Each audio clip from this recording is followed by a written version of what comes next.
Assalamualaikum warahmatullahi wabarakatuh. Perkenalkan, nama saya Muhammad Fajar, NPM 2021020254. Di sini saya akan membacakan kesimpulan dari materi fikih ibadah.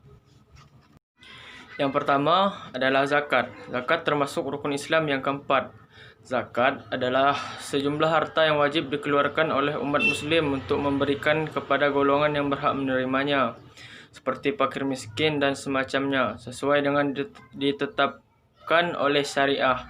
Zakat termasuk rukun Islam keempat dan menjadi salah satu unsur paling penting dalam menegakkan syariat Islam. Oleh karena itu, hukum zakat adalah wajib bagi setiap muslim yang telah memenuhi syarat-syarat tertentu. Zakat juga merupakan bentuk ibadah seperti solat, puasa, dan lainnya, dan telah diatur dengan rinci berdasarkan Al-Quran dan Sunnah. Macam-macam zakat. 1. Zakat fitrah. Zakat fitrah adalah zakat yang wajib dikeluarkan umat muslim menjelang Hari Raya Idul Fitri atau pada bulan Ramadan.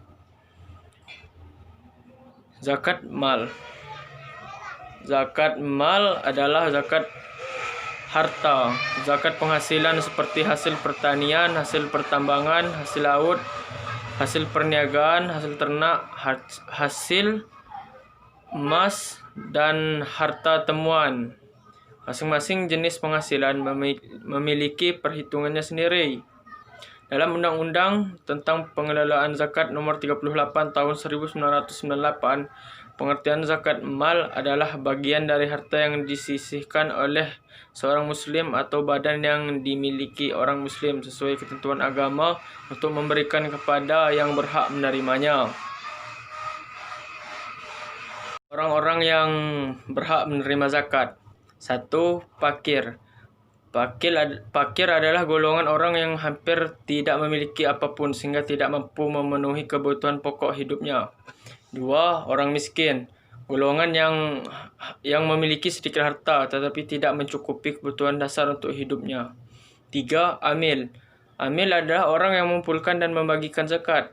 4. Mu'alaf. Orang yang baru saja masuk atau baru memeluk agama Islam dan memerlukan bantuan untuk menyesuaikan diri dengan keadaan baru. 5. Hamba sahaya. Orang yang ingin memerdekakan dirinya. 6. Garimin. Garimin orang yang berhutang untuk memenuhi kebutuhannya dengan catatan bahawa kebutuhan tersebut adalah halal akan tetapi tidak sanggup untuk membayar hutangnya. 7. Fisabilillah. Orang yang berjuang di jalan Allah. 8. Ibnu Sabil. Orang yang kehabisan biaya dalam perjalanan dalam ketaatan kepada Allah Subhanahu Wa Taala.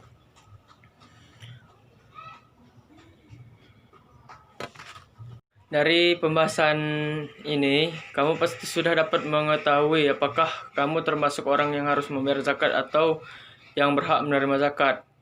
Dengan memenuhi kewajiban Anda sebagai umat muslim untuk membayar zakat, tentu saja banyak kebaikan yang bisa didapat. Beberapa kebaikan tersebut antaranya adalah mempererat tali persaudaraan antara masyarakat yang kekurangan dengan yang berkecukupan, mengusir perilaku buruk yang ada pada diri seseorang sebagai pembersih harta dan menjaga seseorang dari ketamakan harta.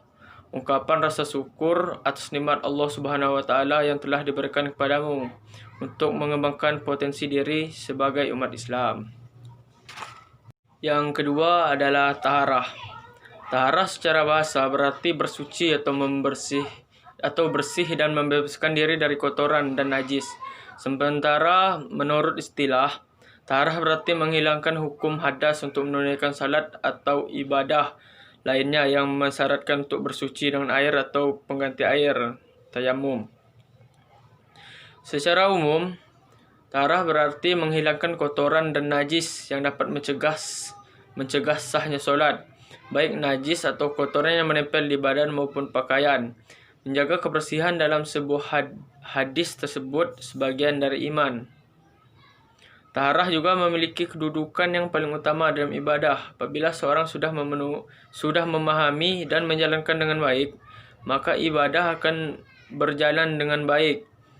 Sementara bagi yang belum paham, ibadah bisa jadi tidak sah. Kewajiban untuk membersihkan diri ini ditegaskan oleh Allah Subhanahu wa taala dalam surat Al-Maidah ayat 6. Dalam surat itu Allah berfirman, "Hai orang-orang yang beriman, apabila kamu hendak mengerjakan solat, maka basuhlah mukamu dan tanganmu sampai dengan siku, dan sapulah kepalamu dan basuhlah kakimu sampai dengan kedua mata kaki. Dan jika kamu junub, maka mandilah. Dan jika kamu sakit atau dalam perjalanan atau kembali dari tempat buang air atau menyentuh perempuan, lalu kamu tidak memperoleh air, maka bertayamumlah dengan tanah yang baik. Sapulah mukamu dan tanganmu dengan tanah itu. Allah tidak hendak menyulitkan kamu, tetapi Dia hendak membersihkan kamu dan menyempurnakan kamu nikmatnya bagimu supaya kamu bersyukur." Bersuci dibagi menjadi dua, lahiriah atau fisik dan batiniah atau hati. Toharoh ma'anawiyah atau taharah hati, yaitu bersuci dari syirik dan maksiat. Segala perbuatan dosa atau maksiat yang berhubungan dengan hati seperti sombong, angkuh, takabur, dendam, dan iri hati harus dihilangkan. Cara menghilangkannya dengan bertauhid dan beramal soleh. Toharoh lahiriah ini tidak akan terlaksana tanpa bersihnya hati seseorang. Dalam surat At-Taubah ayat 28 Allah berfirman, "Sesungguhnya orang-orang musyrik itu najis." Selanjutnya dalam surat Al-Maidah ayat 41 Allah juga berkata, "Mereka itu adalah orang-orang yang tidak hendak mensucikan hati mereka. Mereka memperoleh kehinaan dunia dan akhirat. Mereka beroleh siksa yang besar." Wajib bagi seorang muslim yang berakal untuk mensucikan dirinya dari musyrik dan penyakit hati dan keraguan pada Allah.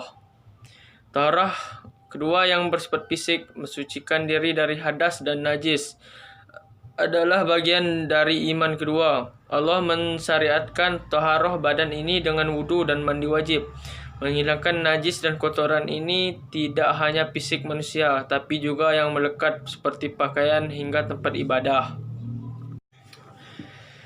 Yang tiga, imsak dalam waktu puasa. Secara etimologi, puasa yang dalam bahasa Arab berarti siam dan syaum sama artinya dengan imsak yang berarti menahan. Ada juga definisi lain tentang puasa secara etimologi, yakni menahan diri pada siang hari dari hal-hal yang membatalkannya, disertai niat sejak terbit fajar hingga terbenamnya matahari. Yang membatalkan puasa adalah memenuhi syahwat perut dan kemaluan serta memasukkan benda nyata ke dalam rongga. Allah Subhanahu wa taala berfirman, "Makan dan minumlah hingga jelas bagimu perbedaan benang putih dan benang hitam, yaitu fajar." Quran Surat Al-Baqarah ayat 147. Dan Nabi Muhammad SAW juga bersabda, "Makan dan minumlah kalian sampai Ibnu Ummi Maktum azan, karena dia tidak akan azan kecuali setelah terbitnya fajar." Hadis riwayat Bukhari. Berdasarkan informasi itu, bisa dipahami persamaan dan perbedaan antara imsak dan puasa. Puasa adalah imsak atau menahan, tapi tidak setiap aktivitas menahan makan dan minum dan bersetubuh dinamakan puasa. Puasa memiliki waktu, yakni sejak terbit fajar hingga terbenamnya matahari.